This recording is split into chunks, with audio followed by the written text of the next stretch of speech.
সাংবাদিকক গালি পাৰক, সাংবাদিকক যি টি কথা কওক, পাৰিলে সাংবাদিকক প্ৰহাৰ কৰক। যদি সাংবাদিকজনে কিবা দুখনীয় কাম কৰিছে, সাংবাদিকজনে যদি সমাজৰ অনিষ্ট কিবা এটা কাম কৰিছে, তেতিয়াহ'লে সাংবাদিকজনক যিকোনো কাম প্ৰহাৰ কৰাকে আদি কৰি গালি পাৰাকে আদি কৰি সকলো কৰিব পাৰে। সেইটো অধিকাৰ আছে, জনতাৰ অধিকাৰ আছে। কিন্তু এজন যদি ভাল সাংবাদিকক সমাজৰ উন্নতিৰ হকে কাম কৰিবলৈ যোৱা এজন সাংবাদিকক যদি গালি পাৰে বা প্ৰহাৰ কৰে, তেতিয়া কোনো চাই নাথাকে।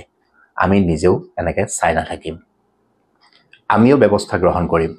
সাংবাদিকেও প্ৰহাৰ কৰিব পাৰে, সাংবাদিকেও যি টি কথা ক'ব পাৰে, কিন্তু সাংবাদিকৰ এটা ধৰ্ম আছে। যেতিয়া তেওঁলোকে কৰ্মত যায়, তেওঁলোকে ডিউটিত যায়, তেতিয়া তেওঁলোকে এইবোৰ কাম নকৰে যিহেতু, গতিকে ভাবি নল'ব যে সাংবাদিকৰো খং নাই, সাংবাদিকেও একো কৰিব নোৱাৰে। ঘটনাটো ঘটিছিল কলাইগাঁৱত। এটা ব্যক্তিগত ছেটেলাইট চেনেলৰ এটা টিম, এজন ৰিপৰ্টাৰ আৰু এজন ভিডিঅ' জাৰ্নেলিষ্ট, দুইজনে টিম হৈ পেলাই কলাইগাঁৱলৈ গৈছিলে। এটা অঞ্চললৈ, কলাইগাঁৱৰ এটা অঞ্চলত, য'ত তাৰ EM দিগন্ত বৰুৱাৰ 2 নম্বৰী কাম বা তেওঁ যি অনৈতিক কাৰ্য কৰি আছে, সেই কাৰ্যবোৰৰ অভিযোগ দাখিল কৰিছিল উক্ত চেনেলটোত। তাৰে অঞ্চলৰ ৰাইজে, কিছু সংখ্যক ৰাইজে আহি পেলাই অভিযোগ দাখিল কৰিছিল যে EM দিগন্ত বৰুৱাই এনেকুৱা কৰিছে, তেনেকুৱা কৰিছে। সাংবাদিকেও সেই কথাখিনি ধুনীয়াকৈ শুনিছে, শুনি পেলাই তেওঁ উক্ত অঞ্চলটোলৈ গৈছে। গ্ৰাউণ্ড জিৰ' ৰিপৰ্ট, আচলতে ৰাইজে দিয়া অভিযোগবোৰ সঁচা নে মিছা, এই সকলোবোৰ পৰীক্ষা নিৰীক্ষা কৰিবলৈ উক্ত স্থানত উপস্থিত হৈছিল এই সাংবাদিক আৰু ভিডিঅ' জাৰ্নেলিষ্ট টিমটো। আৰু তেতিয়া ঘটিছিল এই ঘটনাটো।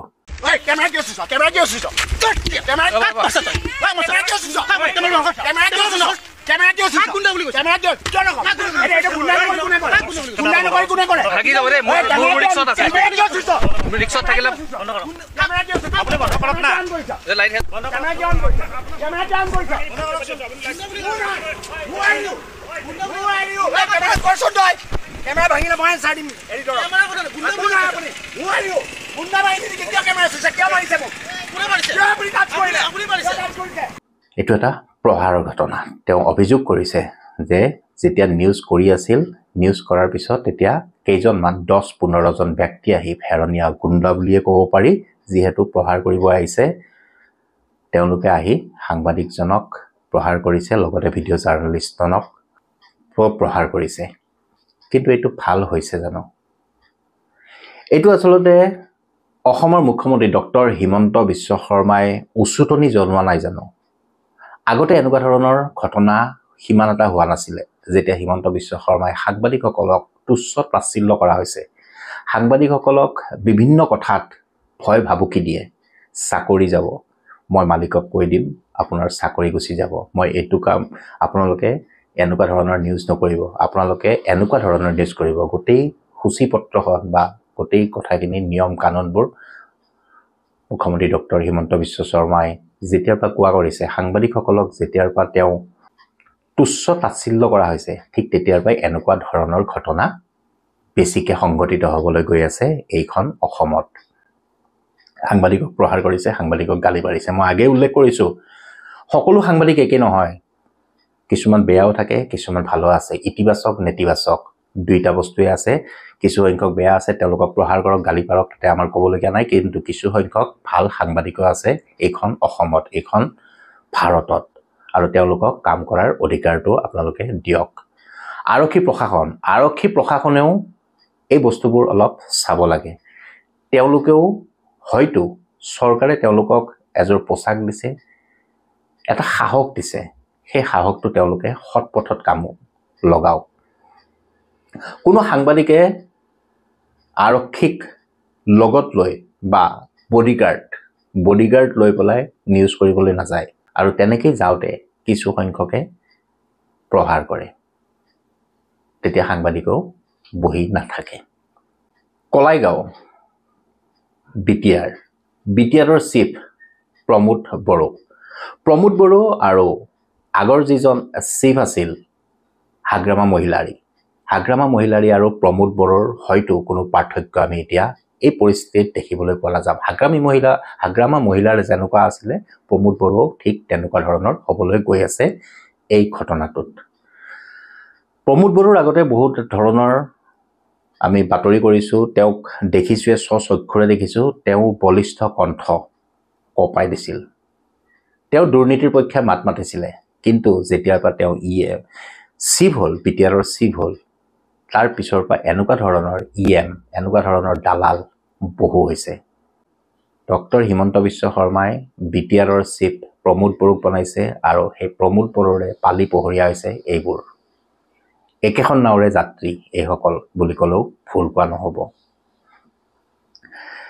এটা নিউজ যিহেতু মই উল্লেখ কৰিছোঁ, এটা অভিযোগ বহু ৰাইজৰ অভিযোগ আহিছিলে নিউজ চেনেলটোলৈ, আৰু সেইটোত তদন্ত কৰিবলৈ, গ্ৰাউণ্ড জিৰ' ৰিপৰ্ট কৰিবলৈ এটা টীম উক্ত স্থানত উপস্থিত হৈছিল। উপস্থিত হোৱাৰ পিছৰ পৰিৱেশ ভিডিঅ'টোত আপোনালোকে দেখিছেই।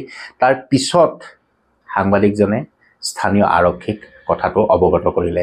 স্থানীয় আৰক্ষীয়ে উত্তৰ কি দিলে শুনক ৰিপৰ্টাৰজনৰ মুখেৰে। চাওক, আৰক্ষীক আমি যিসমূহ তথ্য প্ৰমাণ লাগে, আৰক্ষীক কি লাগে? আৰক্ষীক গ্ৰেপ্তাৰ কৰিবলৈ দীৰ্ঘদিনে আমি এতিয়া যিহেতু সংবাদ মাধ্যমত কৰ্মৰত হৈ আছোঁ, আমি অপৰাধ শাখাটো আমি যিহেতু আমি জানো, কিছু আমাৰ জ্ঞান আছে, সেই জ্ঞানৰ ধাৰণাই আমাক এটা কথাই কয়, আৰক্ষীক লাগে প্ৰথমতে এখন ফাৰ্ষ্ট ইনফৰমেশ্যন ৰিপৰ্ট, FIR নামৰ বস্তু, এখন পত্ৰ, এখন প্ৰতিলিপি, আৰু তাৰ লগতে তেওঁলোকক লাগে চবুত, যিটোক আমি কওঁ এভিডেন্স। গতিকে মই তেখেতক FIR ইতিমধ্যে প্ৰদান কৰিলোঁ, মই নিজে মেডিকেল কৰিলোঁ, মই তেখেতক নিজে মোৰ ফুটেজত যিসমূহ দৃশ্য আবদ্ধ হৈছিল, যিসকল লোকৰ মুখমণ্ডল ইতিমধ্যে স্পষ্ট হৈ পৰিছে, তেওঁলোকৰ নাম পৰ্যন্ত মই দিলোঁ। ভৱেশ বৰা, মই পুনৰবাৰ কৈছোঁ, এগৰাকী স্থানীয় বিজেপি নেতা, এগৰাকী ঠিকাদাৰ, এগৰাকী বিতৰ্কিত EMৰ এগৰাকী দালাল বুলি চবেই জানে। তেখেতে তাতে মাৰপিট কৰি ঘূৰি ফুৰে, মদ্যপান কৰি ঘূৰি ফুৰে, সকলোৱে জানে, সকলোৰে মুখে মুখে। কিন্তু আৰক্ষীয়ে ইমানখিনি কোৱাৰ পিছত বিপুলে চবতছে ডাঙৰ কথাটো হ'ল, মই যেতিয়া OC গৰাকীৰ ওচৰত গ'লোঁ, OCক যেতিয়া এজাহাৰ দাখিল কৰি আছোঁ, লজ্জাজনক ঘটনা, মই আচলতে ক'ব লাগে নে নাই নাজানো, কিন্তু এই মুহূৰ্তত প্ৰাসংগিক বিষয়ৰ কাৰণে মই ক'বলগীয়া হৈছে।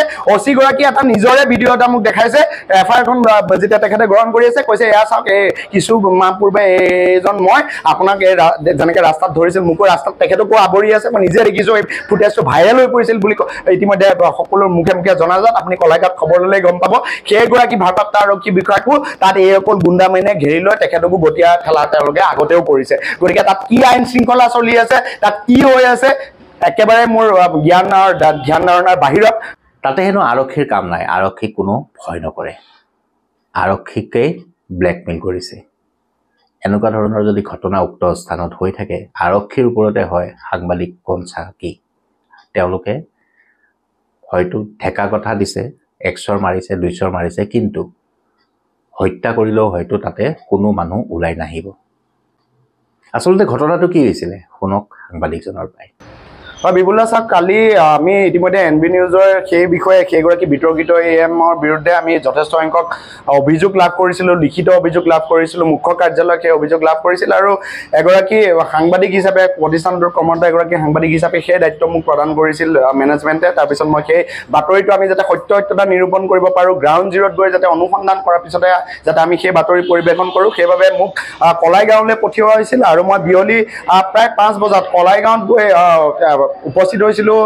সান্ধ্য খবৰ আমাৰ বুলেটিনখনৰ আমি ইতিমধ্যে লাইভ যি পোনপটীয়া সম্প্ৰচাৰ আমি কৰি আছিলোঁ, 5:15 পৰা 5:35 মানলৈকে আমি পোনপটীয়া সম্প্ৰচাৰত ব্যস্ত হৈ আছিলোঁ। আৰু সেই সময়ত এইগৰাকী EM, বিতৰ্কিত এগৰাকী EM, যিগৰাকী মুদৈবৰী নামৰ এটা পাৰিষদীয় সমষ্টি BTR, তাৰে যিগৰাকী নিৰ্বাচিত প্ৰতিনিধি দিগন্ত বৰুৱাৰ যথেষ্ট সংখ্যক কেলেংকাৰী তথ্য আমি লাভ কৰিছিলোঁ। আৰু তাৰে কেলেংকাৰী তথ্য প্ৰমাণ হিচাপে তেখেতৰ এটা বিতৰ্কিত ভূমি তেখেতে ক্ৰয় কৰিছিল, আৰু সেই ভূমিত গৈ আমি উপস্থিত হৈছিলোঁ, আৰু সেই ভূমিৰ পৰা আমি পোনপটীয়া সম্প্ৰচাৰ কৰিছিলোঁ। কিন্তু পোনপটীয়া সম্প্ৰচাৰ যেতিয়া আমি কৰি আছিলোঁ, এটা কথা আমি দৃষ্টিগোচৰ হৈছিল আমাৰ, সেই মুহূৰ্তত যেতিয়া সন্ধ্যাৰ যি আন্ধাৰ লাহে লাহে নামি আহিছিল, যিহেতু 5:35 হৈছিল, যথেষ্ট বৰষুণ দি আছিল, আন্ধাৰময় এটা পৰিৱেশৰ সৃষ্টি হৈছিল। আমি যেতিয়া বাতৰিটো কৰি আমি লাহে লাহে ৰাজপথলৈ আমি আগুৱাই আহি আছিলোঁ, যিহেতু তেখেতৰ ভূমিখিনি ৰাজপথৰ পৰা কিছু আগুৱাই আছিলে, কিছু ভিতৰুৱা আছিলে জেগাখিনি, আমি ওলাই আহিছিলোঁ। ৰাজপথৰ কাষে কাষে কিন্তু যথেষ্ট সংখ্যক লোকে ভিৰ কৰিছিল। সেই সময়ত আমিও কিছু সন্দেহ কৰিছিলোঁ। প্ৰথম অৱস্থাত আমাৰ আমাৰ সন্দেহ হোৱা নাছিল কিন্তু তেওঁলোকে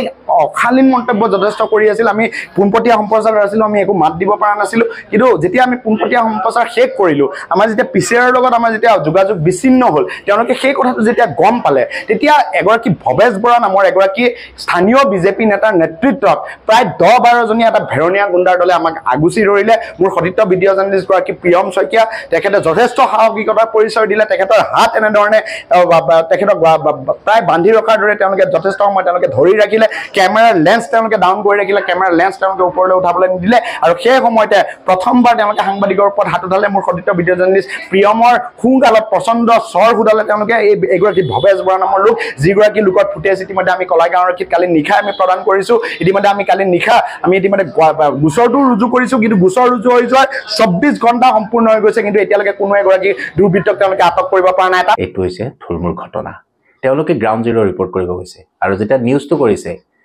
তেওঁলোকে মই ভাবোঁ তেওঁলোকে নিউজত কি পাইছে কি নাই পোৱা নাজানো কিন্তু নিউজ কৰাৰ লগে লগে যিদৰে ভেৰণীয়া গুণ্ড বাহিনী আহিছে এইটোৱেই প্ৰমাণ কৰি দিয়ে তাতে 2 নম্বৰী কাম নিশ্চয় হৈছে যদি 2 নম্বৰী কাম নহ'ল হয় এনেকৈ মানুহ নাহিলে হয় আৰু সাংবাদিকক প্ৰহাৰ নকৰিলে হয় ডক্টৰ হিমন্ত বিশ্ব শৰ্মা মুখ্যমন্ত্ৰী ডক্টৰ হিমন্ত বিশ্ব শৰ্মা আপুনি অলপ চকু মেলক আপুনি কৈ আছে ইয়াতে দুৰ্নীতি কমিছে 2 নম্বৰী কমিছে কিন্তু আপুনি যেতিয়া ৰাজত্ব কৰিলে সেই ৰাজত্ব কৰাৰ পিছত এনেকুৱা ধৰণৰ দুৰ্নীতি বেছিহে হোৱা আমি অনুমান কৰিব পাৰিছোঁ কোনো কাকো নামানা হৈছে প্ৰশাসনক নামানা হৈছে যিহেতু আপুনি গৃহমন্ত্ৰীৰ দায়িত্বত আছে আৰক্ষী প্ৰশাসনক অলপ কাৰা নিৰ্দেশ দিয়ক এনেকুৱা ধৰণৰ ঘটনা যেন পুনৰাই নহয় আপুনি আদেশ দিয়ক আৰক্ষীক আদেশ দিয়ক তেওঁলোকে সকলোকে ধৰক সাংবাদিকজনকো মাতক আচলতে ঘটনাটোনো কি হৈছিল তদন্ত কৰক ইএমজনক মাতক চিফ প্ৰমোদ বড়োৱেও হস্তক্ষেপ কৰক এই ঘটনাটোত আচলতে ঘটনাটো হৈছিলনো কি প্ৰশাসনক আদেশ দিয়ক তদন্ত কৰক সাংবাদিকক মাতক উক্ত সেই দিগন্ত বৰুৱা বুলি এই ব্যক্তিজনক মাতক মাতি পেলাই তদন্ত কৰক